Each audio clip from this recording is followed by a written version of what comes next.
In 1968, a cargo ship disappeared in the Mediterranean Sea. On paper, it was a routine vessel hauling minerals. In reality, it was quietly carrying 200 tons of uranium destined to vanish without a trace. What actually happened was one of the boldest acts of nuclear theft in modern history. And yes, it worked. This wasn't a pirate story or a naval accident. If you enjoyed this breakdown, don't forget to like, subscribe, and drop a comment. Your feedback helps shape what we cover next, and you being here keeps the conversation going. Thanks for watching. See you in the next one. It was a deliberate, covert, and highly organized operation by the Israeli intelligence agency Mossad designed to smuggle nuclear material into Israel right under the noses of global authorities. That uranium, it would become the cornerstone of Israel's nuclear arsenal. You're probably wondering, how does a ship carrying nuclear material just disappear? Who approved that cargo? Who let it sail out like nothing was wrong? Well, welcome to the world of clandestine state operations, where front companies sign off on fake deals, forged documents pass international inspections, and entire vessels change names mid-voyage. Let us rewind to the root of all this. Israel was founded in 1948, surrounded by hostile neighbors, scarred by the Holocaust, and deeply aware that survival wasn't guaranteed. Its leaders weren't just worried about the next war, they were preparing for extinction-level threats. And in that mindset, nuclear weapons weren't a luxury. They were non-negotiable. The thinking was clear: Israel couldn't outnumber or outgun the combined militaries of its neighbors. But with nuclear weapons, one bomb could change the balance of power permanently. It was the ultimate deterrent.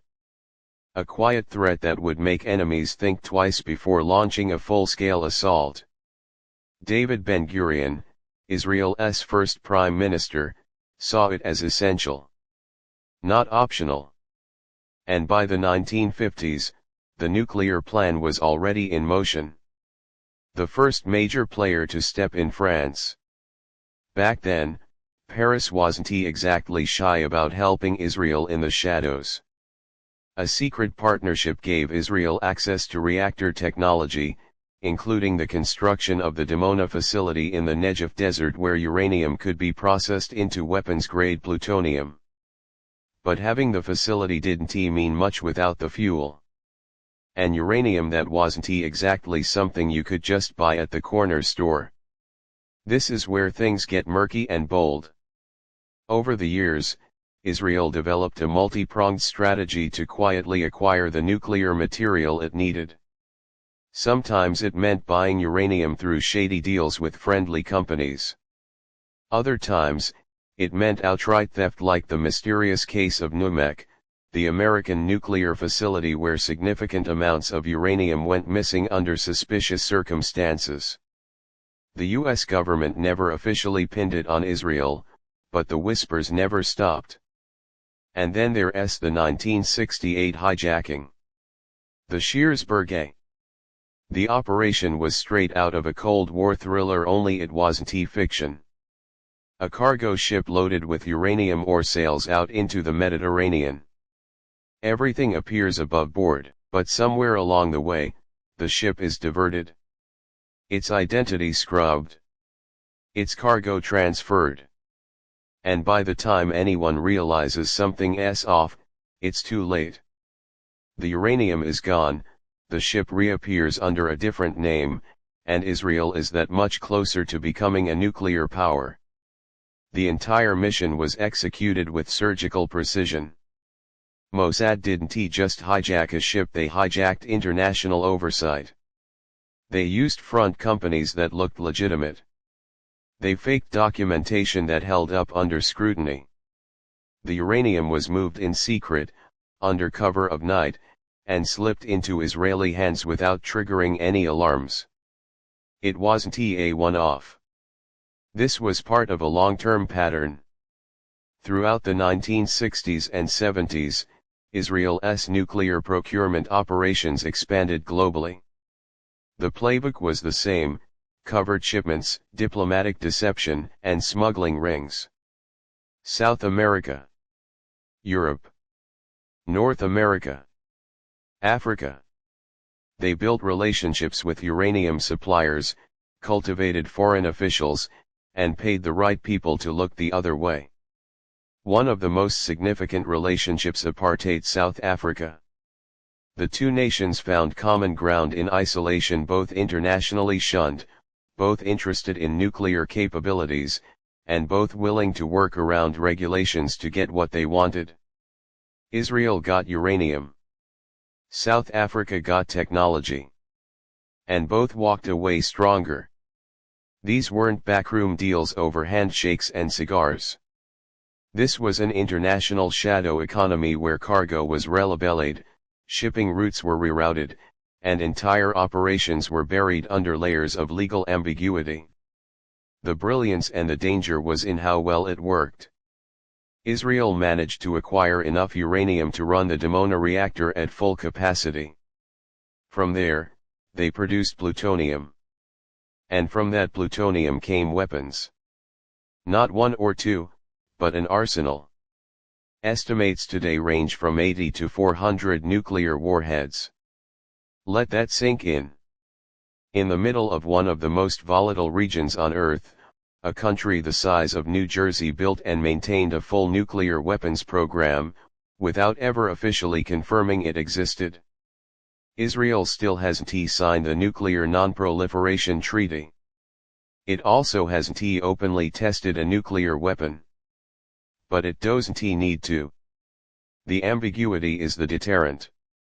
Everyone assumes they have the capability, and that assumption has kept wars from escalating past a certain point. Case in point, the 1973 Yom Kippur War. Israel was caught off guard by a coordinated assault from Egypt and Syria. But the conflict didn't spiral into an existential threat. One reason: the quiet understanding that Israel had a nuclear trump card if things got too dire. And that's the paradox. Israel's nuclear weapons probably did prevent further large-scale invasions. But the way those weapons were obtained through theft, deception, and covert manipulation undermined global non-proliferation efforts and exposed massive cracks in international safeguards. The international community tried to investigate. There were questions about missing uranium, about suspicious shipments, about companies with fake addresses and no employees. But hard proof that was nearly impossible to come by. And even when suspicions ran high, real consequences rarely followed. The US and other allies weren't eager to publicly accuse Israel. Diplomatic relationships mattered more than dragging dirty secrets into the open. So the investigation stalled. The allegations faded. And the status quo stayed intact. But the lesson was clear. International rules are only as strong as the will to enforce them. And when national survival is on the line, countries will bend, twist, and break those rules without hesitation. Especially if they know their allies will look the other way. Israel's nuclear path wasn't a story of accidental loopholes or missed paperwork. It was a deliberate, calculated, and successful campaign to bypass the system because the system didn't offer the security they needed. From the hijacking of uranium on the open sea, to the manipulation of foreign suppliers, to the untraceable agreements made in diplomatic back channels, Israel's pursuit of nuclear weapons reshaped the Middle East. It changed how its enemies approached war. It forced new conversations about proliferation.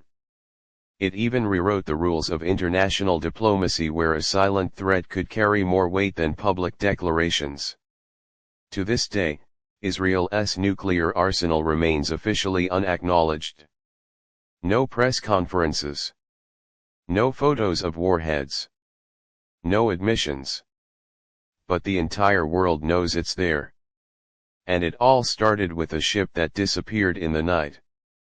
If you found this breakdown as wild as it sounds, hit that like button, share it with your most conspiracy-obsessed friend, and tell us in the comments, do you think the international community really didn't know what was happening, or did they just not care? And don't forget to subscribe for more deep dives into the world's biggest cover UPS, breakdowns, and quiet power plays. Let us go deeper. The Shearsburg A incident isn't just some niche Cold War curiosity.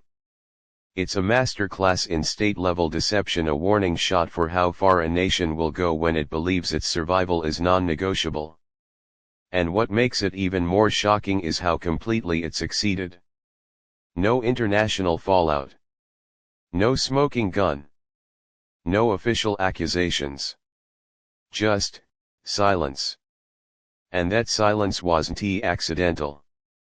Every piece of this operation was calculated to avoid noise. The front company used to lease the uranium registered clean. The documentation flawless.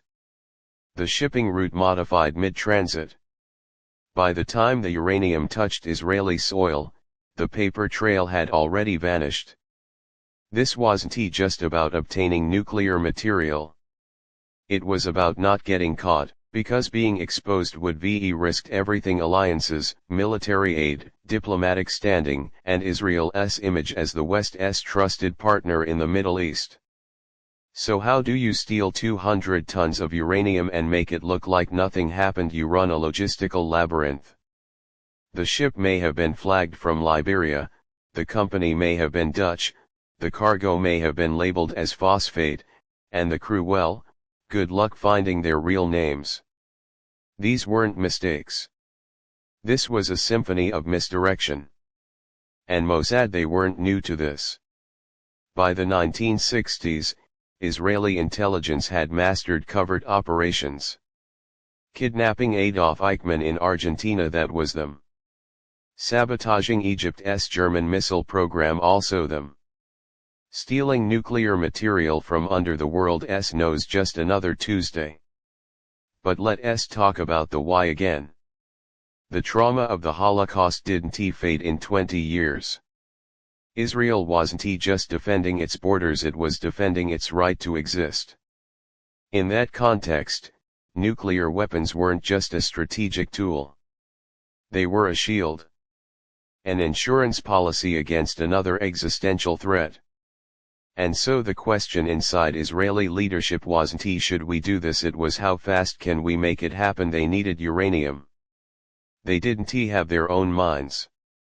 So they built an international black market procurement network that spanned continents. From Belgium to South Africa to Argentina, Israeli agents posed as businessmen, diplomats, engineers. They used forged contracts, shell companies, secret storage facilities. It wasn't a rush job, it was a long game. And they played it brilliantly. Even the United States, Israel's closest ally, found itself sidestepped. When nuclear material started mysteriously vanishing from NUMEC, a facility in Pennsylvania, alarm bells rang. But years of investigation couldn't pin anything down. Suspicion fell on Israel, but without concrete evidence, the case stalled. Was it an inside job? Was Mossad involved? Former CIA officials certainly thought so. But in official circles, the story was left unresolved. Politically, maybe that was the point. No one wanted to call out an ally. Not in public. Not when Cold War alliances were fragile and Middle East oil politics loomed over every decision. So Israel's nuclear ascent was quietly acknowledged, but never openly confronted. Behind the scenes, everyone knew. But on the record, nothing. This don't ask, don't tell strategy became the defining feature of Israel's nuclear policy. They never admitted they had weapons. They never denied it, either. And that ambiguity, it worked.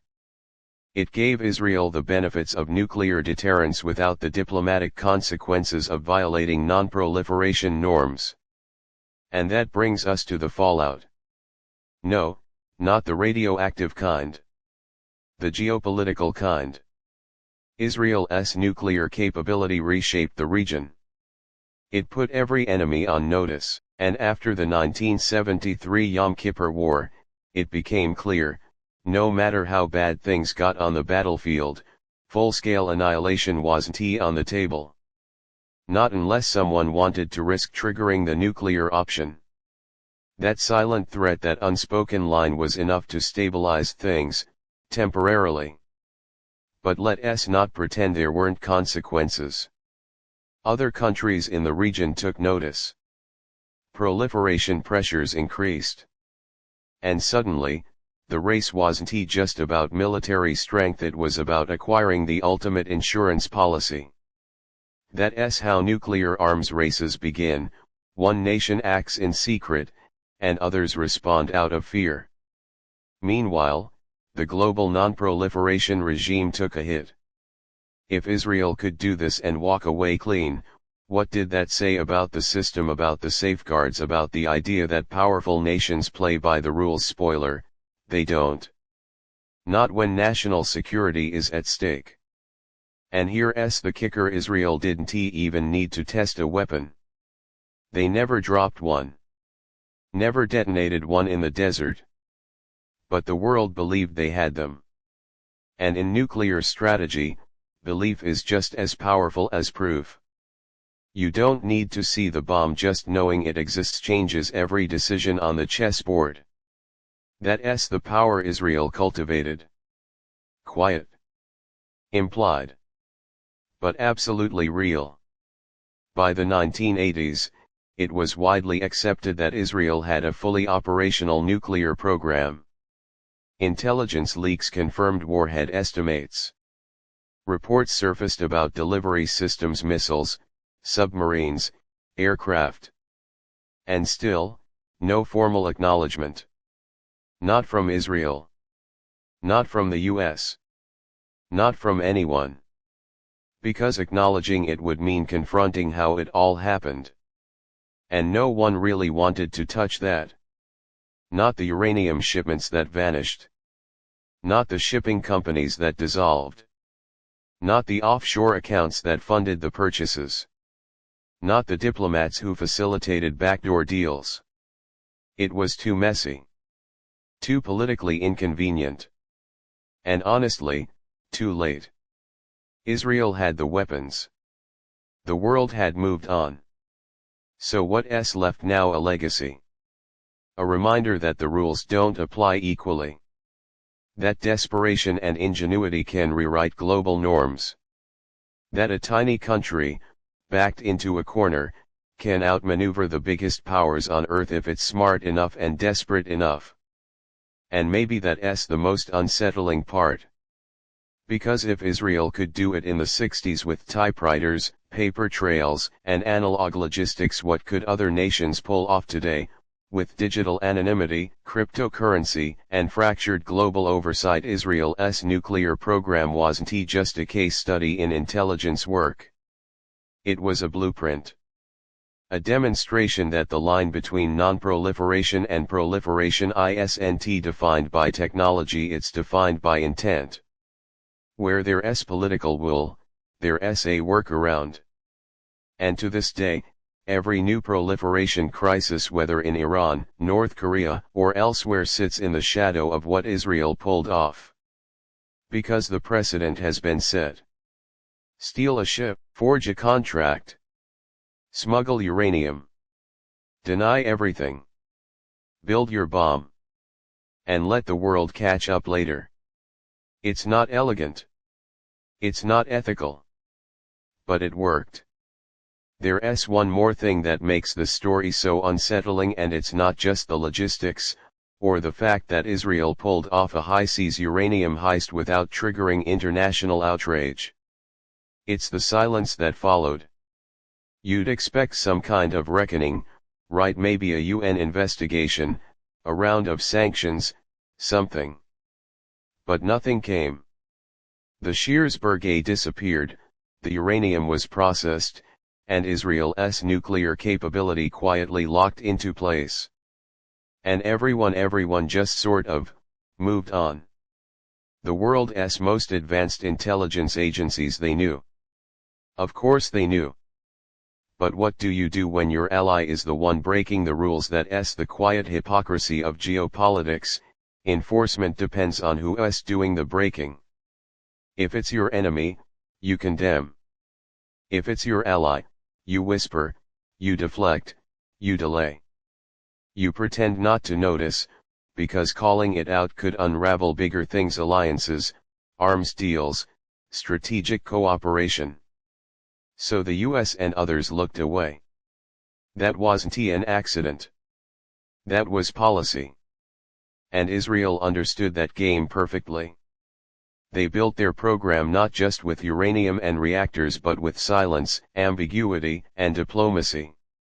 It wasn't just about stealing nuclear material. It was about doing it in a way that wouldn't collapse their global standing. So while countries like Iraq and Iran were dragged into the spotlight for even attempting to develop nuclear capabilities, Israel stayed in the shadows, untouched, unchallenged. Why? Because they moved first. They built the system before anyone could stop them. And then they locked it behind diplomatic ties that no one wanted to cut. Think about it. You have this tiny country, born out of genocide, surrounded by enemies, with a total population smaller than most global cities, and somehow, they outplayed international watchdogs, built a nuclear arsenal, and made sure no one would dare cross a line they couldn't uncross. And they didn't need a single press conference to do it. That's not just intelligence work. That's strategic theater. Every denial, every no comment, every redacted report, it was all part of the act. An act that made sure Israel's nuclear program would be both invisible and undeniable.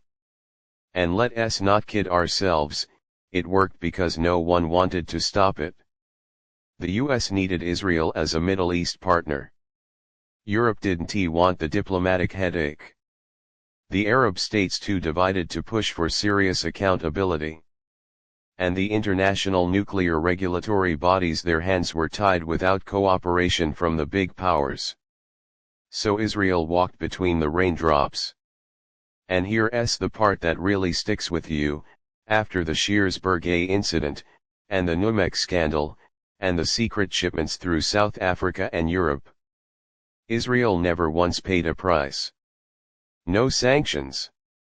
No public reprimands. No IAEA inspections forced on them. They stayed outside the Non-Proliferation Treaty and nothing happened. They refused to confirm or deny the existence of nuclear weapons and nothing happened. They built the region's only nuclear arsenal and still, nothing happened. That's the true legacy of the Shearsburg, not just the operation itself, but what it revealed about the system. That if a nation is determined enough, strategic enough, and supported in the right places, it can outmaneuver the global order.